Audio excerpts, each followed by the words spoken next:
Hi there. I was editing this video and decided we needed a little bit of an intro because it's almost 5 minutes in before you even see my face. I apologize for that. I'm more concerned about the process than actually a quote face-to-face meeting. Anyway, this was also supposed to be a short video of say 30 minutes. I put all this stuff in here to edit and it's 50 plus minutes. So hopefully I cut it down some, and thanks for watching, thanks for sticking it out, and this was one of my few successes, I guess you'd say. Thanks. Welcome back. I have returned to my elliptical cross trainer repair. As you might know if you saw the earlier videos, I had fixed one side with this, and it was too hard. It's aluminum. Then I made one up out of PVC, which is really too soft, and because it was so soft I put a steel tube in the center for the bearing, and that chews up too much. Then I started making these out of corian, thinking it was a little softer. Unfortunately, my glue kept breaking apart until I finally split it, putting a screw in to try to secure it. I then just purchased a 4-inch long chunk of nylon. I think it's cast nylon.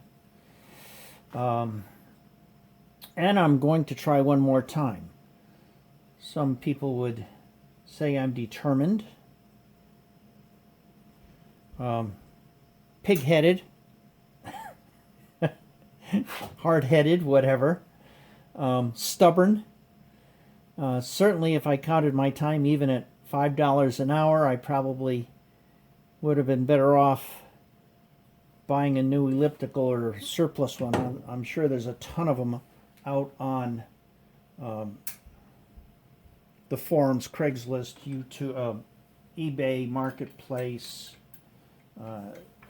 Any of those places probably have a bunch of them because, you know, health equipment is one of those things that people don't stick with, and myself included. So I can probably find one pretty reasonable. But having said that, I have to prove to myself that I can actually make some of these. So as soon as I put my glasses on, and this is not the coat to be using near a lathe, thank goodness it's a small lathe, I'm going to button the cuff to make it a little safer. So what I've done, because this is a 4-inch piece and I need two 2-inch wide, it's a 4-inch long, I need two 2-inch wide bearings, I guess you'd say. I've marked on here one of the pieces. I've got the halfway mark, and then halfway between that is the center of the first one, and then the shoulders going out for the pipe to fit in here. Something like that. Only, of course, at a tangent. So now I'm going to plunge until I get 1.5 inches. And this is, I spent several minutes going over my calculations again and again. This is 1.1 inches in diameter, the smallest. This was 1.3. And if my calculations are correct, I can go out to 1.5. So I am going to try to make this a 1.5. In the lowest point is 1.5 inches. So let's see. I've never turned nylon before. Let's see how this goes. And I'm going to put a live center in it. just to help it stay stable.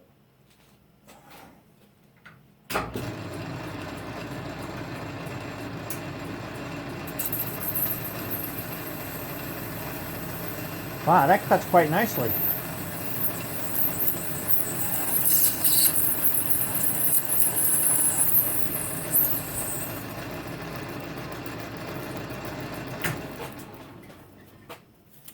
I think I might enjoy this.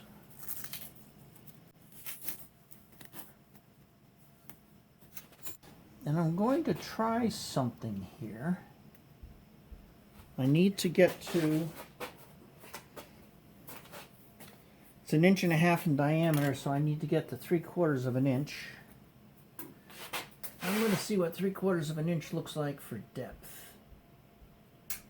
That's 3/4 of an inch.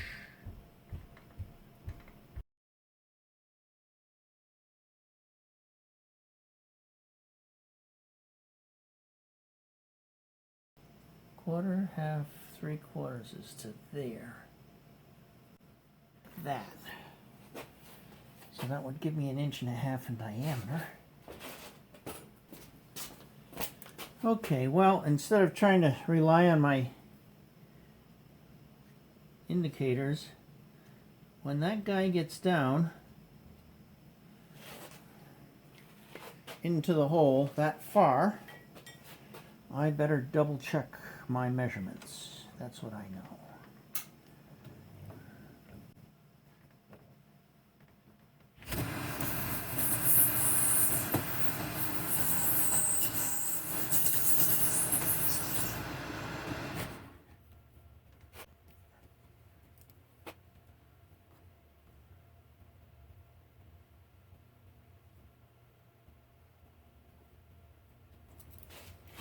All right, that's what I have.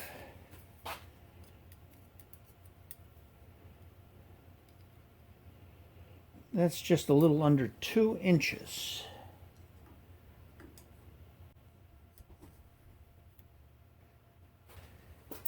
So I can go a little bit more.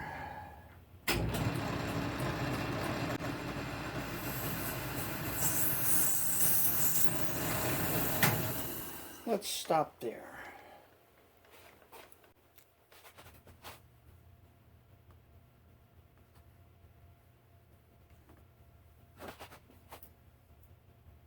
A little under 1 3/4.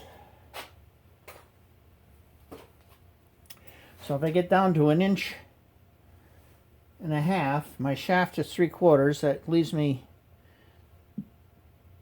3/4 of an inch of material, which is 3/8 on each side. So that's pretty good.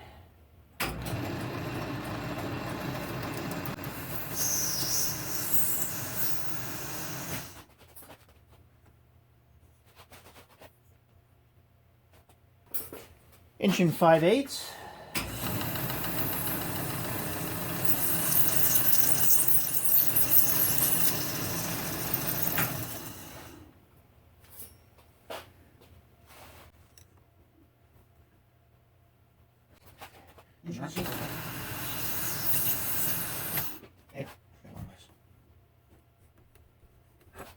Well, maybe I'll leave that. That's just a 64th over. So I think I'm going to leave that for now. Well, maybe not. But I think that's too. That's probably good. All right.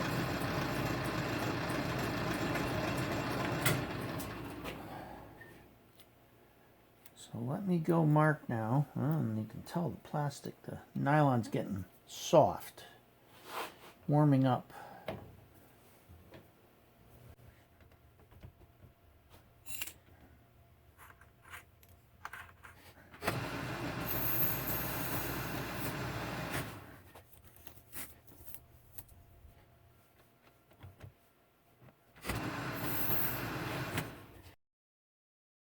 I had a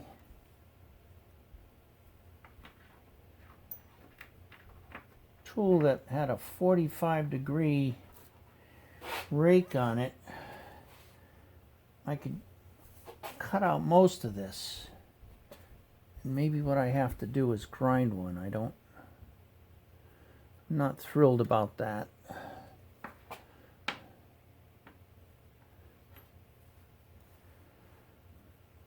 But that may be the only way to do it.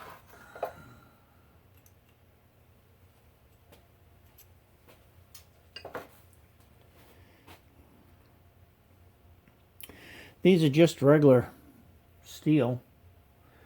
I suppose it wouldn't hurt me to cut that at a 45-degree angle and stick that in there and chew away till I get out to here and see how that works.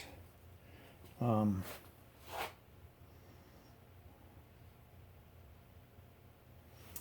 thinking outside the box here.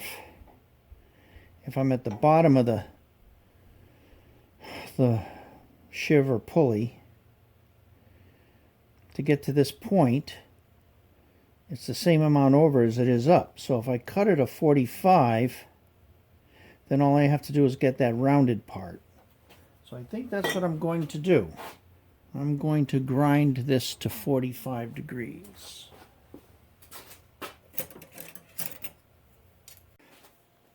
I have cut that at pretty much a 45-degree angle.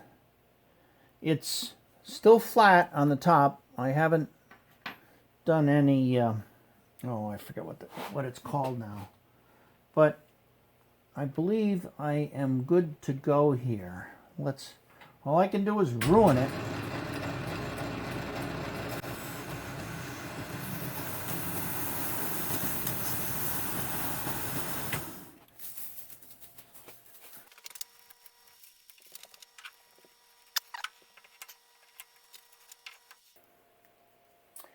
Guess I will have to take those off before I come back.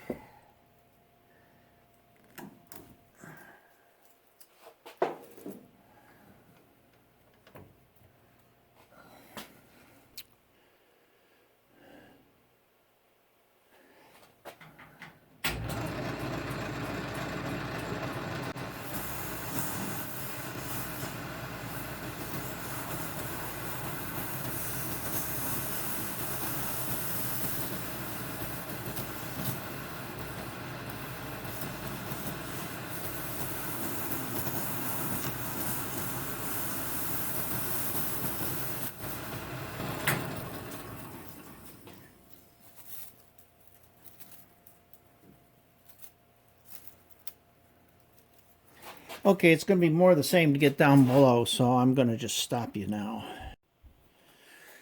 I almost screwed up. I was going to run this taper all the way out to this mark that I made, which I thought was the shoulder for the 1.5 inch, but that's actually where I have to cut this into 2 pieces. That's the 2-inch mark. Right where it ends, so I have to split that.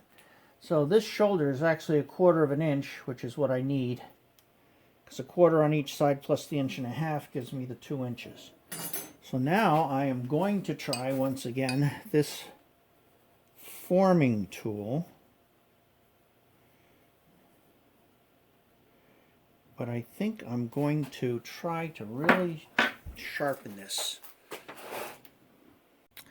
I just spend a little more time making this form tool edge pretty sharp, because I think that's what I have to try to do next. And as I said, this tool is the same size as my pipe, maybe slightly bigger. And I'm going to cheat to this side to try to come down on this edge. So we'll see what happens. This is not the tightest tool post in the world, so it might chatter. I think the only thing I have going for me is that it's nylon and not metal.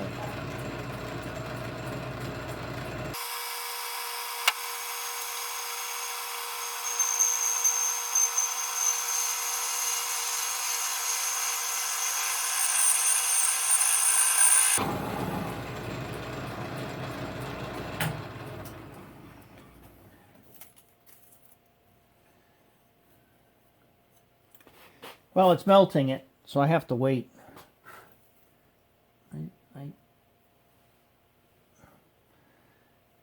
Maybe I don't have enough of an angle on that back. I can try grinding it some more. It sure seems like it's not cutting well.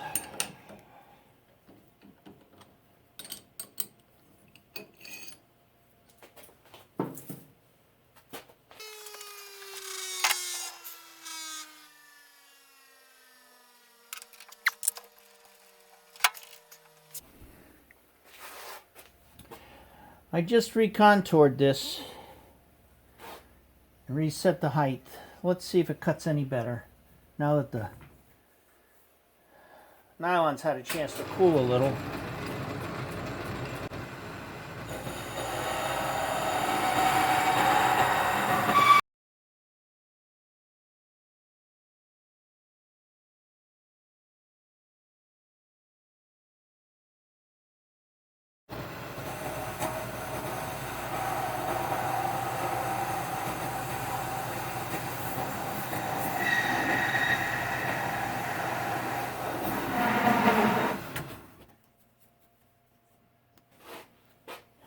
Alright, I'm going to let that cool off a little bit.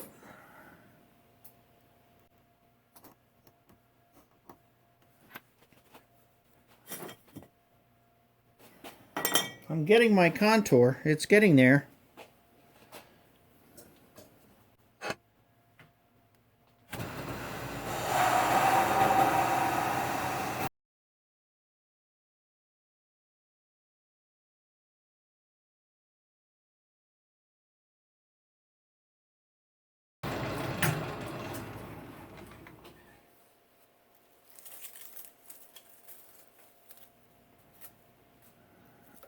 Alright, I have to let it cool off. That's the contour I want. Fits in there really good. Gonna let it cool off really well. And then, I don't know what I'm going to use to smooth it.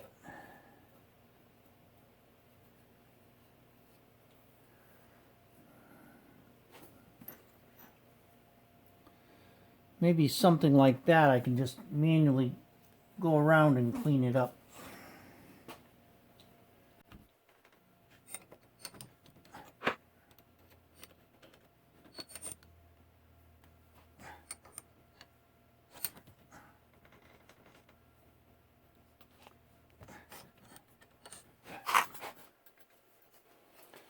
Alright, that might clean up smoothly now.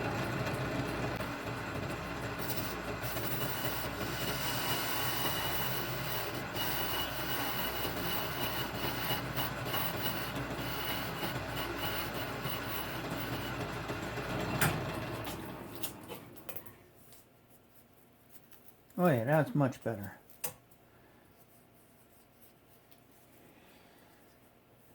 Now to maybe take some emery cloth to it.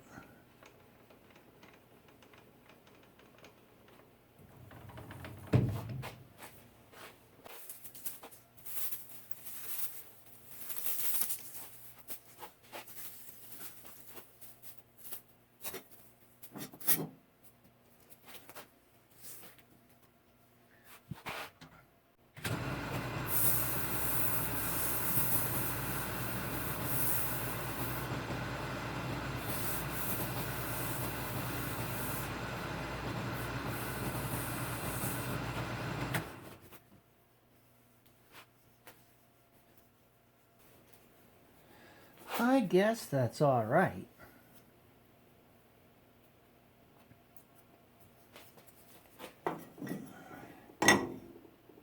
Certainly what I want. I don't know if it's too big in diameter. It's going to be close, but I didn't want to undersize it. Oops, well, maybe I did undersize it.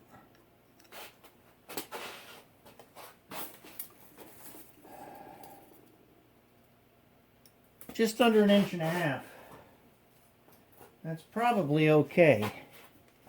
So I'm going to stop.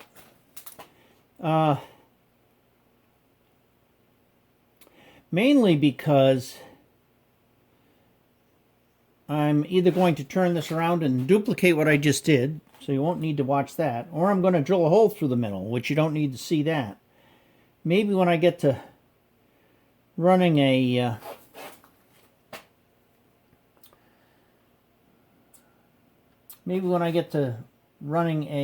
reamer down the middle, I'll turn you back on.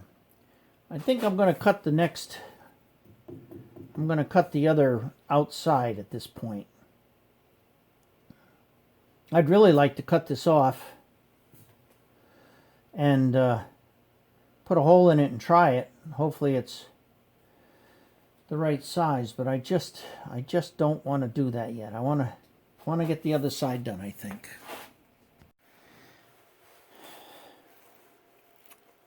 I got carried away, and as you can see, I did a lot of turning. An awful lot of turning. Yes, sirree. Remember all the white chips I had from the Corian? Well, now we have black. But the good thing is, as I'm cleaning all this up, or some of it, I should say, it is a mess. I don't even know what went behind the lathe. All that. And I have 2 new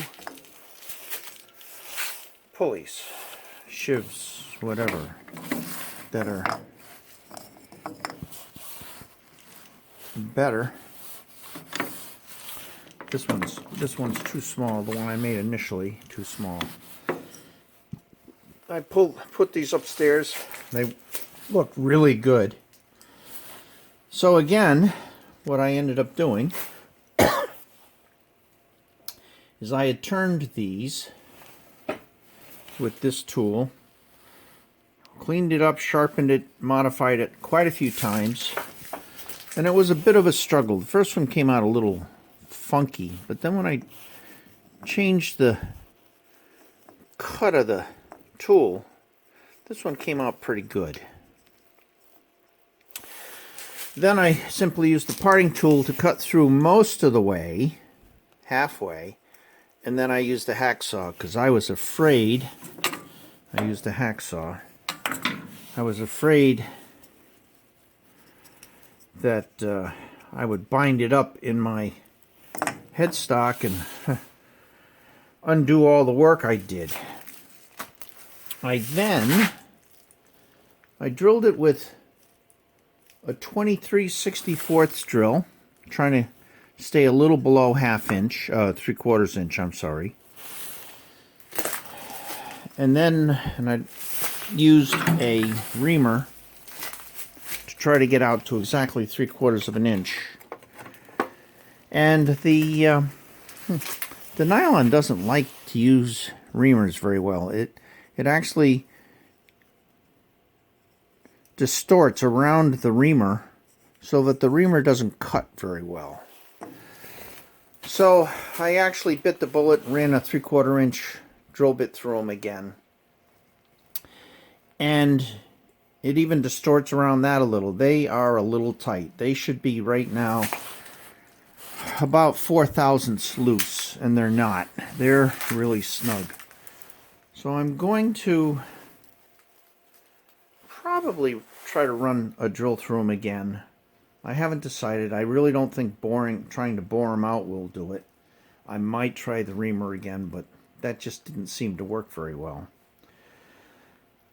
But the good news is I can get them on. They will fit. They don't spin very well. I didn't make them too big in the center. The rod still fits. So I am almost there, finally, after 2 tries on these, the 2 white ones. This one, which was too hard, and the one that's still upstairs, which is the PVC one, which is falling apart. So now I'm into try 5 and 6, I guess. But I think I've got it this time. So we will see. I'll let you know in a minute after I decide what I'm doing with these holes. I decided I was going to try to clean these out a little bit using a reamer. These are hand reamers. Typically you don't turn them in a lathe.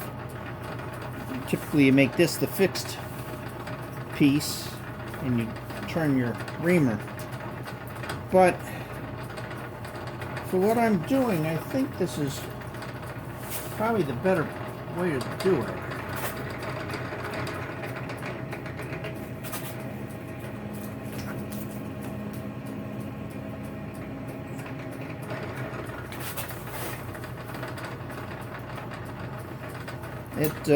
It's taking a few thousandths off.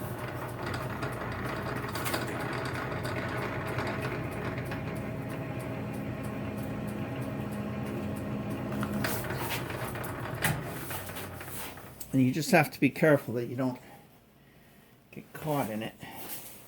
It's not that you get caught, but this edge could cut you. And for that reason, I don't want to grab it with a towel while I'm doing it, although I could use gloves, and maybe I'll go get my welding gloves.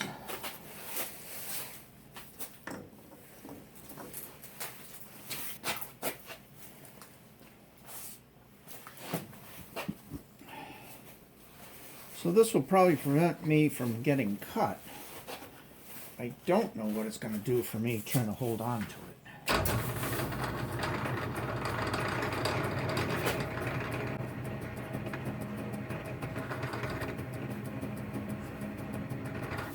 Huh, well that seemed to work pretty well. But proof is in the pudding when I go upstairs.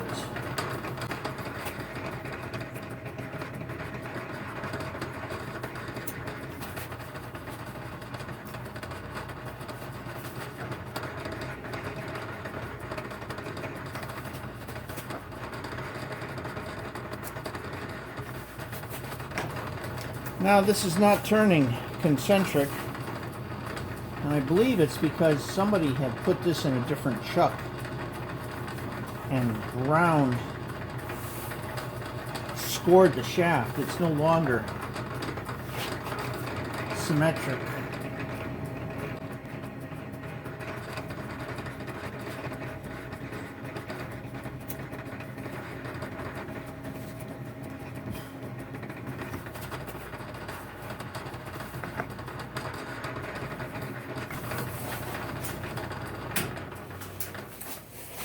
Alright, I'm going to run upstairs and try those out. And it may be a case of rinse and repeat. We will see. Those fit really nice now. So, using a reamer was the right way to go. I'm glad I had them. That's the first time I ever used that particular reamer.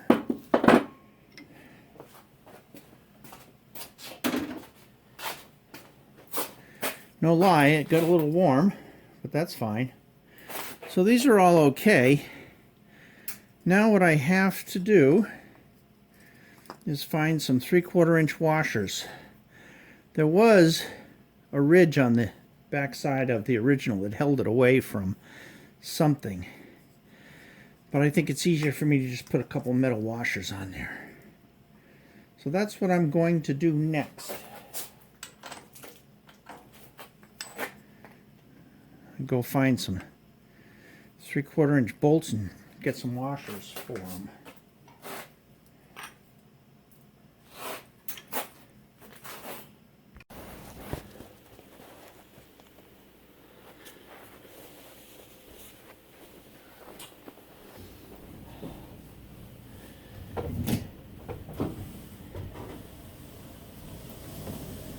Well, there you have it. That's how to spend less than $40 and at least 20 hours making 2 rollers for an obsolete elliptical. And these certainly feel a whole lot better than the aluminum one or the PVC one I made. These are nice and smooth, just like the originals. So I think this is a success. Only time will tell. Excuse me.